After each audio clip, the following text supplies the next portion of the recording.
दामाद की सास पार्ट 2। अब तक आपने सुना कि कावेरी जी अपनी तीनों बेटियों ईशा, मोहिनी और सुहाना की शादी 3 घर जमाई लड़कों के साथ करवा देती है। उन्हें लगता है कि ये लड़के शायद घर का कामकाज संभाल लेंगे, लेकिन उनके तीनों घर जमाई बहुत आलसी थे। वो नौकरी भी नहीं करते थे और बाहर का काम भी नहीं। कावेरी जी ने अपनी बेटियों से कहा कि वो प्रेगनेंसी का बहाना बनाकर अपने पतियों को सबक सिखाए। अब सुनिए आगे। मम्मी, आपने जैसा कहा था हमने वैसा ही किया, लेकिन देखिए ना, विवेक का हाल तो वैसा का वैसा ही है। घर में ना सुबह का नाश्ता बनता है और ना खाना। नौकरी पर जाने की बात करूं तो खाने को दौड़ते हैं मुझे। हाँ मम्मी, मैंने भी सुमित को कितनी बार कहा कि अगर नौकरी नहीं करनी तो कोई छोटी सी दुकान ही खोल लो, घर का खर्चा कैसे चलेगा। देखो दोपहर के 12 बजने आए और जनाब अभी तक सो रहे हैं। हाँ मम्मी, ईशा और सुहाना ठीक कहती हैं। अविनाश का भी यही हाल है। जब मैंने अपनी प्रेगनेंसी के बारे में कहा तो मुझसे कहने लगा, अरे दूसरी लड़कियां तो 9-9 महीने तक नौकरी करती है, बस डिलीवरी के टाइम छुट्टी लेती है। मोहिनी, तुम भी नौकरी करो। अब मुझे कहाँ नौकरी मिलेगी। मम्मी बताओ अब मैं क्या करूँ। हे भगवान, क्या सोचकर घर जमाई दामाद लाई थी मैं कि मेरी बेटियां मेरे पास रहेंगी और खुश रहेंगी, लेकिन इन आलसी दामादों ने तो हमारी जिंदगी को भी प्रॉब्लम में डाल दिया है। मैं तो कहती हूँ मम्मी, हम लोग वापस अपनी जॉब पर जाना शुरू कर देते हैं। बता देते हैं इन लोगों को कि हमने प्रेगनेंसी का बहाना किया है। नहीं नहीं बेटा, ऐसी गलती भी मत करना। अगर तुमने ऐसा किया तो इन तीनों की आदत और ख़राब हो जाएगी। अरे आज नहीं तो कल कभी तो तुम प्रेग्नेंट होगी, तब वापस यही प्रॉब्लम आएगी। तब क्या करोगी तुम तीनों। हाँ मम्मी, आपकी बात तो बिल्कुल सही है। इन लोगों को तो सुधारना ही पड़ेगा। लेकिन कैसे? अपने बच्चों के आने की खबर सुनकर भी इन लोगों पर कोई असर नहीं हो रहा। पैसे कमाने के लिए घर से बाहर निकलना ही नहीं चाहते ये तीनों। अब मेरे दिमाग में एक प्लान आया है। तुम तीनों चिंता मत करो, उन तीनों को बुलाओ, फिर मैं बात करती हूँ। थोड़ी देर बाद कावेरी जी अपने तीनों दामादों को सामने बुलाकर अपनी बात कहना शुरू करती हैं। अविनाश, सुमित और विवेक, देखो बेटा, मैं ना तुम तीनों से बड़ा प्यार करती हूँ, इसीलिए तो तुम्हें घर जमाई बना कर रखा है मैंने। अरे मम्मी जी, सीधे सीधे कहिए ना, क्या बात है। प्यार तो हम भी आपको बहुत करते हैं। अरे मम्मी जी, आपकी इज्जत भी बहुत करते हैं। अरे भाई, आपके जैसी सास और कमाने वाली बीवी सबको मिलती है क्या? हाँ मम्मी, विवेक और सुमित ठीक कह रहे हैं। आपकी बेटी से शादी करके मेरी तो ज़िंदगी ही अच्छी हो गई है। जानती हूँ मैं, और ये भी जानती हूँ कि तुम तीनों अपने अपनी बीवियों से बहुत प्यार करते हो। बेटा, बात ऐसी है कि हमारे कुल गुरु ने कहा है कि प्रेग्नेंट होने के बाद मेरी तीनों बेटियाँ शुरू के 4 महीने हमारे गांव में जाकर रहेगी, जहाँ मेरे चाचा जी रहते हैं। अरे लेकिन क्यों मम्मी, गांव में जाकर रहने की क्या ज़रूरत है इन तीनों को। वो क्या है ना बेटा, हमारे परिवार को एक श्राप है। अगर मेरी बेटियों ने यहाँ पर बच्चा पैदा करने की कोशिश की तो उनके बच्चों को कुछ भी हो सकता है।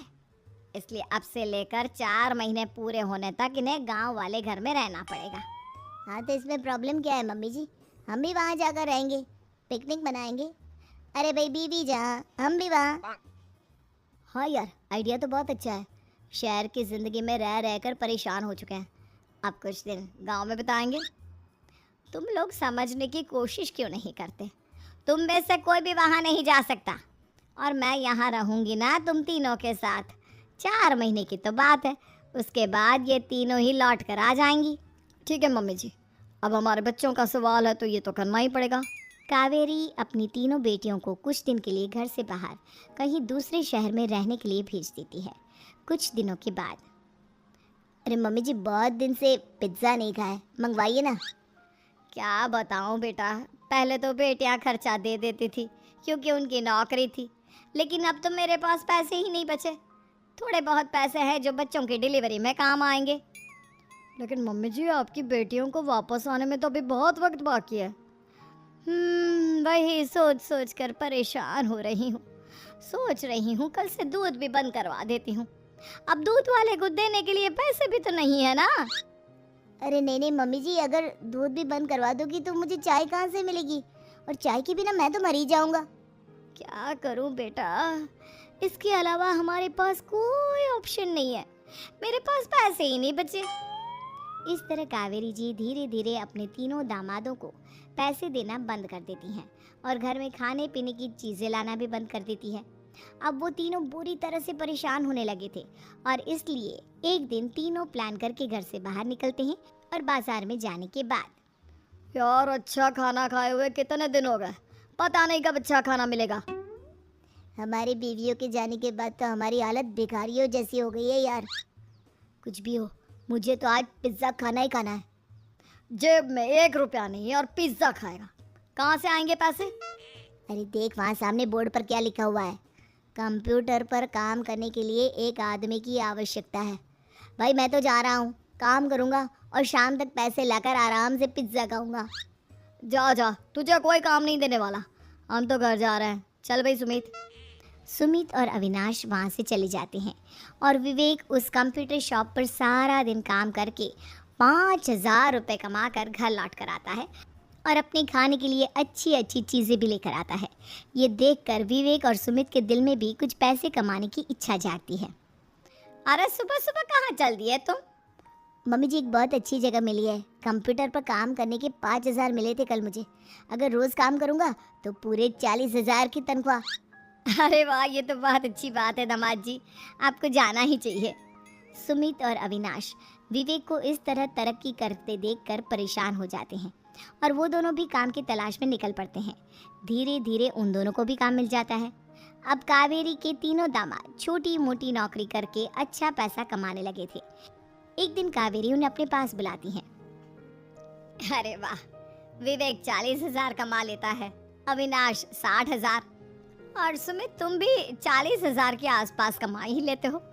कुल मिलाकर तुम अच्छे खासे पैसे कमा रहे हो बेटा।